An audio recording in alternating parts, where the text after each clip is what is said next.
Le béton armé est un matériau composite constitué de béton et des barres d'acier, utilisé comme un matériau de construction selon l'Eurocode qui définit le cadre pour vérifier la stabilité et le dimensionnement des différents éléments de structure. Dans une première partie, on va rappeler les composants de béton. Premier composant, c'est le ciment. Chaque ciment a son classe de résistance à la compression. On a trois classes de résistance. L'eau, ensuite, rassure l'ouvrabilité, la prise et le durcissement pour l'hydratation théorique et complète du ciment. Il y a un rapport à respecter, c'est E sur C, c'est la quantité d'eau sur la quantité de ciment égale à 0,25, tel que E sur C entre 0,4 et 0,7, et les adjuvants et enfin les granulats. On a un tableau qui présente les caractéristiques de résistance de béton. FCK représente la résistance à la compression mesurée sur cylindre. FCK cube représente la résistance à la compression mesurée sur cube. FCM, c'est la résistance à la traction de béton, la résistance moyenne à la traction de béton. FCTK, c'est la résistance à la traction de béton avec tractile 5% et l'autre avec fractile 95%. ECM, c'est le module d'élasticité séquent pour le béton, c'est la déformation instantanée. XC présente la classe d'exploitation qui comprennent la carbonatation de béton ou la corrosion induite par carbonatation. On a chaque classe d'exploitation a son classe de résistance à la compression. Maintenant, on passe pour l'acier. L'acier est défini par des barres ou des armatures. Les diamètres couramment utilisés sont 6 mm, 8, 10 mm jusqu'à 50 mm. Les aciers se forment soit de lits de ferraillage, soit par un lit de ferraillage, soit des armatures longitudinales.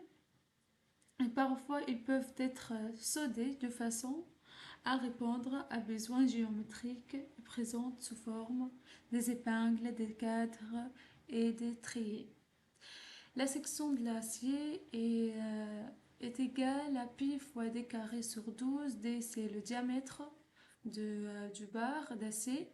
Et AC, c'est la section de l'acier. A, c'est area. S, c'est le style, area of steel en anglais. Les déformations possibles dans les structures sont la compression, la traction, la flexion et le cisaillement. Une pièce soumise à la compression simple, lorsque les forces agissent sur elle, est située d'un même côté par rapport à une section droite dans le cas d'un poteau. La flexion est la déformation d'un objet sous l'action d'une charge. Elle se traduit par une courbure dans le cas d'une poutre. On a fait un essai de compression et un essai de traction. Tout d'abord, l'essai de compression nous montre les fissures de traction qui sont plus importantes que les fissures de traction. Donc, pour le béton non armé, le comportement OK en compression, pas de résistance en traction. Pour des raisons structurelles, il a besoin d'acier dans sa composition. L'acier donc est très résistant en traction. Ce dernier a une limite d'élasticité de 250 mégapascal newton par millimètre au carré.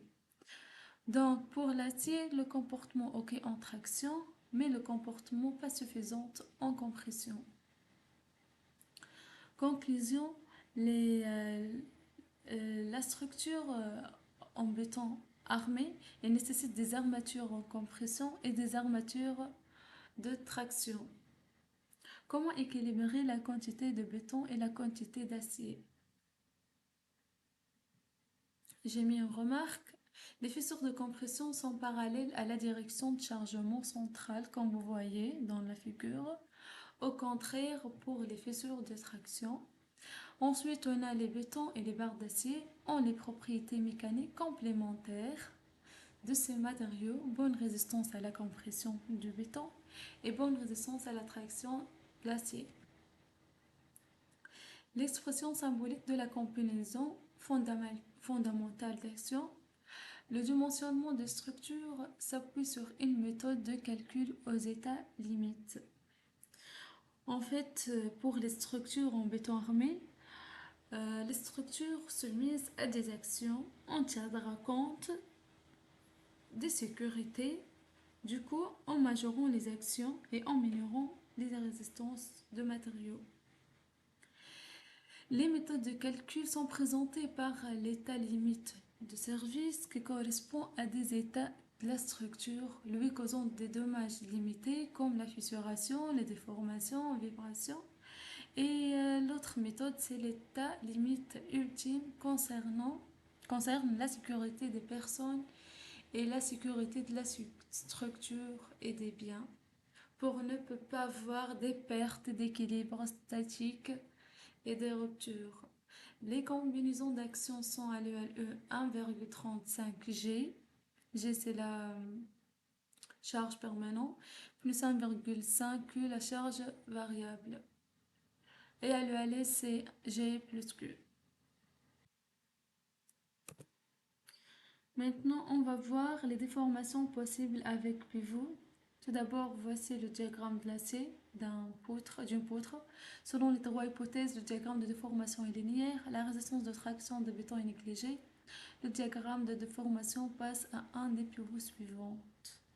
Pivot A, c'est la déformation des aciers tendus, correspond à la déformation maximale admissible de l'acier. Pivot B, c'est la déformation de la fibre de béton la plus comprimée, correspond à la déformation maximale admissible.